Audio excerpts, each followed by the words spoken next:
Kumain muna tayo ng tanghalian mga kanayon. Mga kanayon, ang ulam ko ay balatong munggo mga kanayon. Nilagyan natin ng pritong isda. Isang gayat ng isda. At ang ating rice, ayan ang ating rice.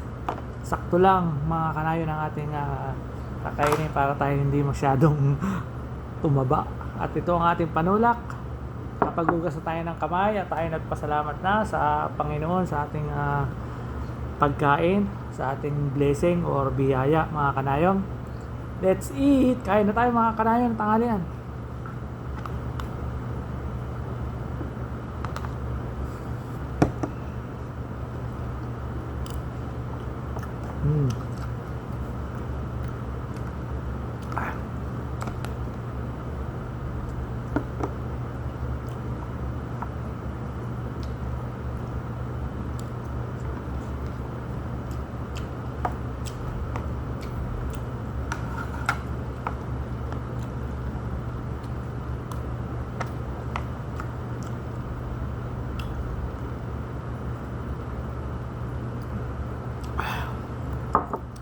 Sarap.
Yun lamang mga kanayon ang buhay ng isang OFW.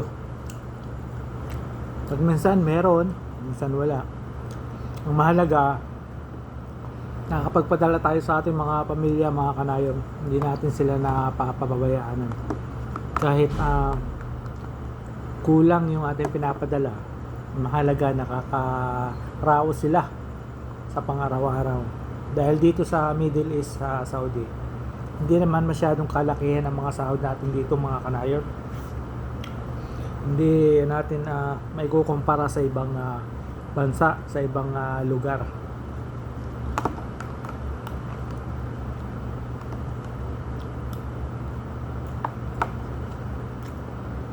Kaya kailangan sacrifice, tiyaga para sa pamilya at mag-aral na mabuti ang mga anak natin para hindi naman nasasayang yung ating pinagpaguran dito. Sa awa naman ng Diyos ay masisipag ang aking mga anak at sila ay nag-aaral ng mabuti mga kanayon. Yung sa katunayan nga, yung isa kong anak na panganay ay nakagraduate na nito laang June 21 mga kanayon. Kaya blessing ni Lord sa atin. Tayo masipag, nagtsatsaga tayo dito kahit talagang minsan ay tayo ay gustong gusto ng umuwi. Na-homesick na rin mga kanayon, no?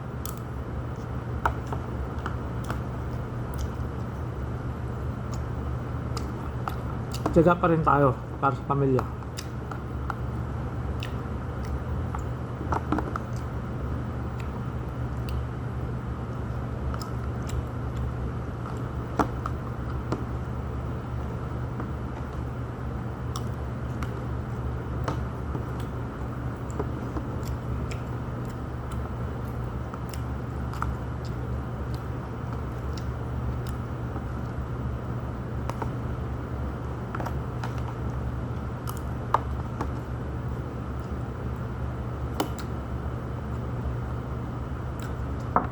Sabi nga pag may tiyaga, may nilaga. Kapag walang tiyaga, walang nilaga. Pag may tinanim, may aanihin. Ayun mga kanayom. Dapat tayo, mga content creator, huwag tayong titigil, huwag tayong susuko para sa ating mga pangarap, para sa ating pamilya, future ng ating pamilya. Dahil kapag tayo ay na-monetize, tayo ay nagkaroon na ng magandang views, diyan na tayo mag-start na bibigyan ng blessing ni Lord para tayo ay makaahon din ng konti sa kahirapan. Dahil kung hindi tayo magsusumikap sa ating mga sarili mga kanayon, tayo din yung tutulong sa ating mga sarili, hindi yung ibang tao. Improve natin yung ating mga sarili, iangat natin mga kanayon para tayo hindi lang naka-stay sa kahirapan. Hindi naman natin hinahangad yung sobrang yaman mga kanayon. Yung pag may gusto ka, nabibili mo, kaya mong bilhin, matupad yung mga pangarap mo. Tupad.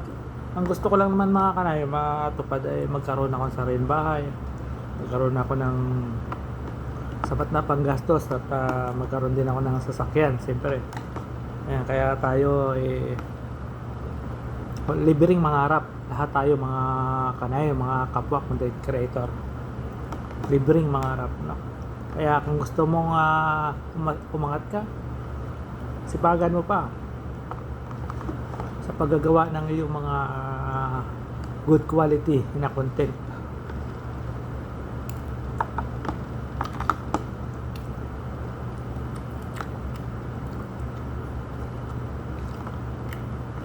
Laban lang.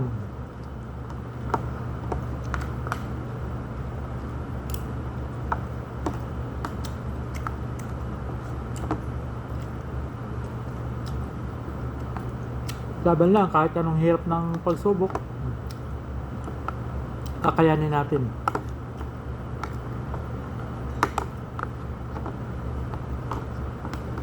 Dahil tayo ay Pilipino. Mga content creator, okay? Huwag ka mahihiya magpakita sa social media. Pakita mo kung ano ka.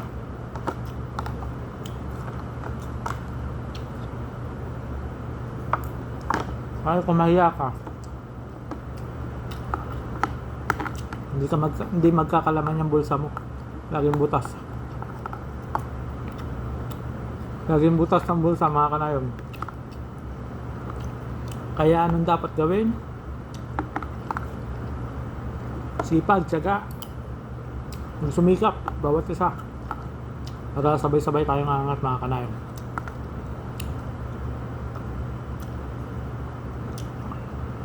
Magtulungan tayo mga kanayon.